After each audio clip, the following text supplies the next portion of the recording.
भाई बाबर को मिल गई है फ्री हिट। ये सारे कह रहे मारेगा बाबर कि नहीं मारेगा, मारेगा कि नहीं? सिंगल लेगा। हाँ सिंगल बाबर यार इज्जत रख ले यार, फ्री हिट है बाबर।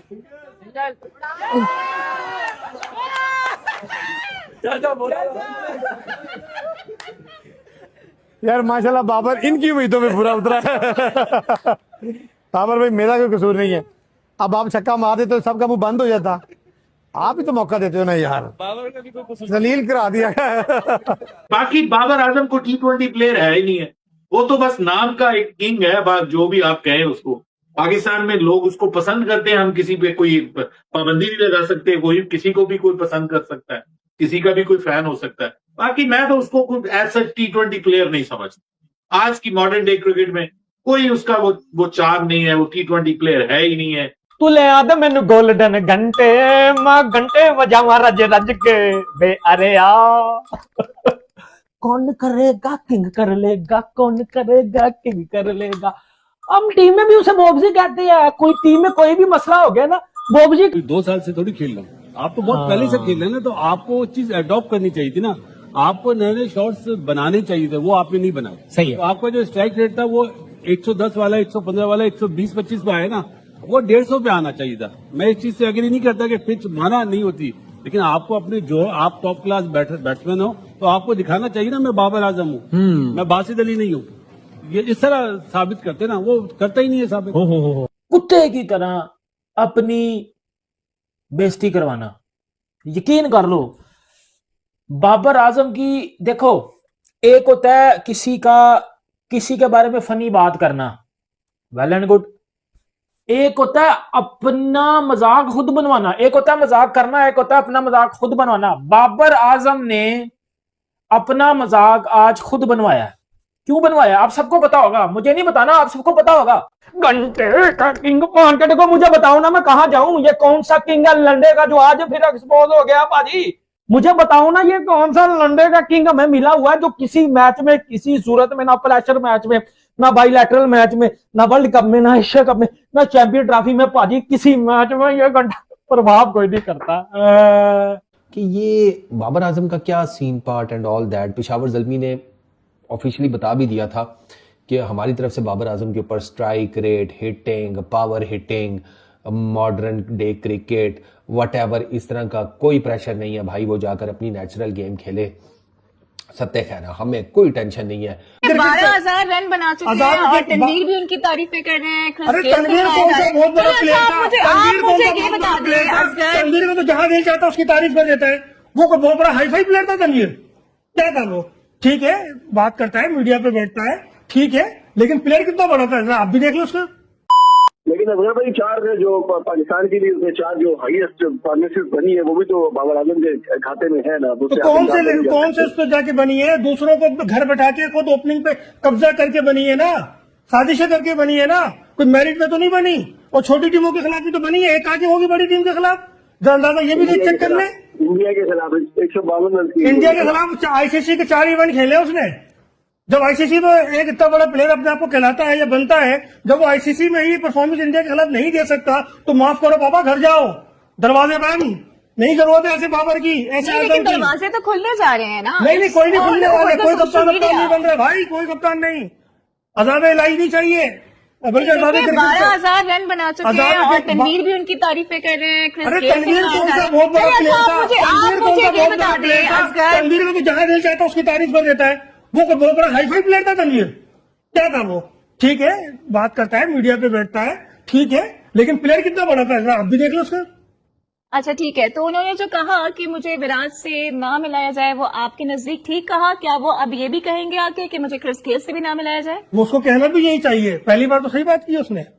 हालांकि सहाफी ने जो सवाल किया था, हमारे मुजम्मिल ने सवाल किया था, उसके सवाल करने का मकसद कुछ और था, वो कुछ और जानना चाह रहा था, लेकिन बाबा ने वो बात ही पूरी नहीं पूछी, समझी नहीं वो बात। और जो उसने बात की, उसका अगेंस्ट जो बातें की, वो भी समझ से बात थी कि इसको हो क्या जाए। और उस प्रेस कॉन्फ्रेंस में जितना गैर संजीदा था वो भी सबके सामने था। अच्छा चलिए जाके बुजदिल हो जाते हैं, वो पैसे नहीं खेलते रहे, क्या जरूरत है उनको इंटरनेशनल में बोझ बनाने के लिए और जो है टीम को हराने के लिए। 4 सीजन खेल चुका है आईसीसी के यार, चारों इवेंट में जो है ना उसने हमारे लिए क्या करके दिया है। तो भाई इसकी परफॉर्मेंस से हमें कोई फायदा नहीं है, उसकी अपनी जात को फायदा है, तो पैसे नहीं खेलता रहे फिर। नहीं तो सही है ना, परफॉर्मेंस तो वो पीएसएल में दे रहा है, तो पीएसएल खेलता रहे, कौन रोक रहा है? वो भी खेलता रहे, सलमान अली आगा भी पीएसएल खेलता रहे, सऊद शकील भी पीएसएल खेलता रहे, वो तमाम प्लेयर जो है इंटरनेशनली जाके बुजदिल हो जाते हैं, वो पीएसएल ही खेलते रहे। क्या जरूरत है उनको इंटरनेशनल में बोझ बनाने के लिए और जो है टीम को हराने के लिए? 4 सीजन खेल चुका है आईसीसी के यार, चारों इवेंट में जो है उसने हमारे लिए क्या करके दिया है? तो भाई इसकी परफॉर्मेंस से हमें कोई फायदा नहीं है। रेफरेंस में जो है वो दूंगा मोहम्मद हफीज वाली बात से, और मोहम्मद हफीज ने अपनी बात में कहा था कि अब इश्तिहारी सुपरस्टार्स आएंगे और पाकिस्तान सुपर लीग में परफॉर्म करेंगे, और वो इस वजह से कि इश्तिहारी सुपरस्टार्स सिर्फ बाबर आजम को रेफरेंस देके नहीं कहा, बल्कि शादाब खान भी थे, शाहीन शाह अफरीदी, हारिस रऊफ, सारे वो प्लेयर्स जो कि परफॉर्म करते हैं पाकिस्तान सुपर लीग में और हमेशा से करते हैं, लेकिन when it comes to national team performances नहीं होती। बड़े टूर्नामेंट्स में आपके पास एग्जांपल्स हैं। अब बहुत सारे लोग कहेंगे कि यार फिर क्या करें, क्या करें? फिर आप बता दो कि भाई जब आपको पीएसएल की परफॉर्मेंस पे ऐसा लग रहा है कि नहीं ये परफॉर्मेंस तो कोई काउंट ही नहीं करती, तो फिर आप बता दो क्या करेंगे। मैं आपको बता दूं करना क्या है। मैं आपको सिर्फ एक छोटी सी बात कह रहा हूं, एक परफॉर्मेंस जो पाकिस्तान सुपर लीग में, उसको एक परफॉर्मेंस रहने दें, सर पर मत चढ़ाएं। ये मत बताएं कि अब दुनिया फतह हो गई है, ये मत बताएं कि बाबर आजम ना बेस्ट हो गया है, ये मत बताएं कि बाबर आजम का प्राइम वापस आ गया है। ये चीजें नहीं करें। बाबर आजम ने परफॉर्म किया, अच्छी परफॉर्मेंस है, आप मैच पर बात करें, ये पूरा सोशल मीडिया भरा हुआ पड़ा होगा कि जी बाबर आजम ने तो यूं और ऐसे और वैसे और बहुत जबरदस्त जो है ना कर लिया। बाबर आजम अगर अपनी स्ट्रेंथ पर खेलें तो वो बहुत अच्छे बैटर हैं, हम सबको इसमें कोई डाउट नहीं।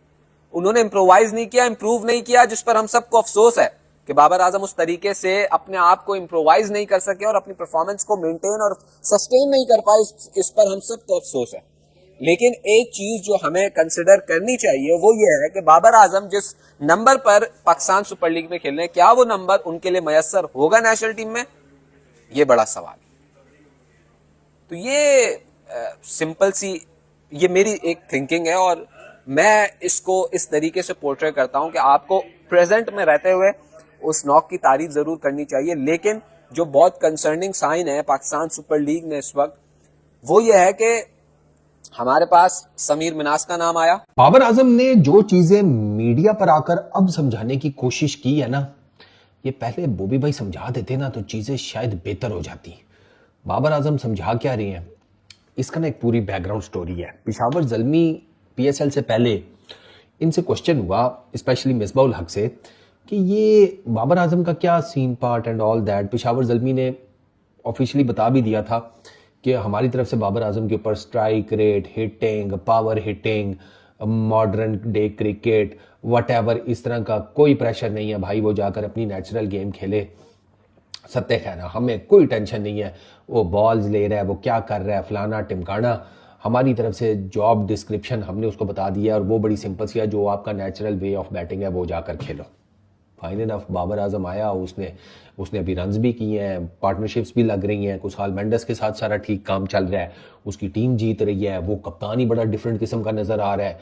आपने नोटिस किया है, मतलब Peshawar Zalmi under the captaincy of Babar Azam, जो मैं पिछला साल देखता हूँ और जो मैं अब देखता हूँ, यार एक साल में बहुत बड़ी ट्रांसफॉर्मेशन है। ठीक है, हाँ बाबर आजम के पास कुछ लड़कों ने बहुत एक्स्ट्राऑर्डिनरी परफॉर्म किया, नाहिद, शोरिफुल, सुफियान, इफ्तिखार चाचा, वो अपनी जगह पर है, वो भी ठीक है कि नाहिद और शोरिफुल चले गए हैं और अब बाबर का असल टेस्ट शुरू होगा जब वो इन दो अपने पेसर्स को रिप्लेस करेगा, जाहिर बात है लोकल किसी के साथ या जो भी है, वो बात की बात है, बात अभी तक है। तो बाबर आजम से ना सेम इसी चीज़ के ऊपर सवाल हुआ कि आपकी बैटिंग, ये कल की बात है प्रेशर की, कि स्ट्राइक रेट, आपके ऊपर प्रेशर था, आपको मार धाड़ का कहा जाता था, अब आप अपनी नेचुरल गेम खेल रहे हैं, तो इज इट दैट डिफरेंस कि यार मेरी नेचुरल गेम कुछ और है, मेरे से डिमांड कुछ और किया जाता है एंड ऑल दैट।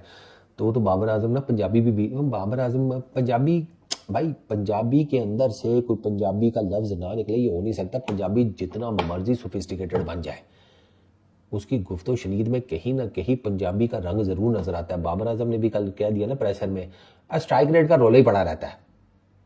अब रोला बेसिकली आपको पता है पंजाबी का वर्ड है। बाबर आजम ने ना 3 चीज़ें बताई हैं, कंडीशंस, पिचेस और आपका नंबर जिस पर आप बैटिंग करने जा रहे हैं। ये जो टॉप की 2 चीज़ें हैं ना, पिचेस और कंडीशंस, ये बहुत क्रिटिकल होती हैं। नंबर तो बाद में आता है। अब बाबर आजम ने एग्जांपल दिया, कहता है कराची की एक विकेट के ऊपर हमने 250 लगा दिया, कराची की दूसरी विकेट के ऊपर हमसे 200 नहीं बन रहा था, मतलब मस्सा मार के हमने 170-80 किया। वही बैटिंग लाइनअप थी, वही सब कुछ था, कंडीशंस भी सेम थी, सिर्फ पिच डिफरेंट हो गई। तो पिच का सबसे बड़ा रोल है। आप ये जो स्लगिश किस्म की विकेट्स होती हैं एंड ऑल दैट, उनके ऊपर अगर आप डिमांड करते हैं कि जाकर हिटिंग शिटिंग करें, आप इस पीएसएल में देख लें किसने की है, इस पीएसएल को भी साइड पे करें, आप वर्ल्ड टी20 में चले जाएं। आप वर्ल्ड टी20 में देखें आईसीसी ने जिस टाइप की विकेट्स बनाई हैं शुरू में, आप जाकर देख लें, आप दुनिया की और इंडिया की बैटिंग लाइनअप उठाकर देख लें, सर किसने मार धाड़ की है, किससे लगी है। वो जितने मार धाड़ करने वाले सारी दुनिया के फेल हुए हैं, सारे लाइन में फेल हुए हैं, क्योंकि पिचेस मार धाड़ की गेम और होती है। स्लगिश विकेटों के ऊपर कहां से मार धाड़ होगी, मार धाड़ होती है भाई कि फटा विकेट हो, बाउंस का आपको आते साथ पता चल जाए, अच्छे बाउंस पे ठीक है गेंद आ रही हो आपके पास, बेशक जितनी मर्जी पेस से आ रही हो, वो दिक्कत नहीं है, पेस लोग हैंडल कर ही लेते हैं अब, दो के पेस की अपनी एक साइंस जरूर होती है, लेकिन अब बैटर जो है वो पेस को हैंडल करते हैं, ठीक है ना। वो जारी बात है, अगर बहुत तेज गेंद है और आपका बल्ला जो है वो फ्यू सेंटीमीटर्स के फर्क से या मिलीमीटर्स के फर्क से भी ऊपर नीचे रह गया तो आपका एज निकल आता है, इतना इस लेवल तक पेस कर देता है आपका काम एज ए बॉलर। बट अगर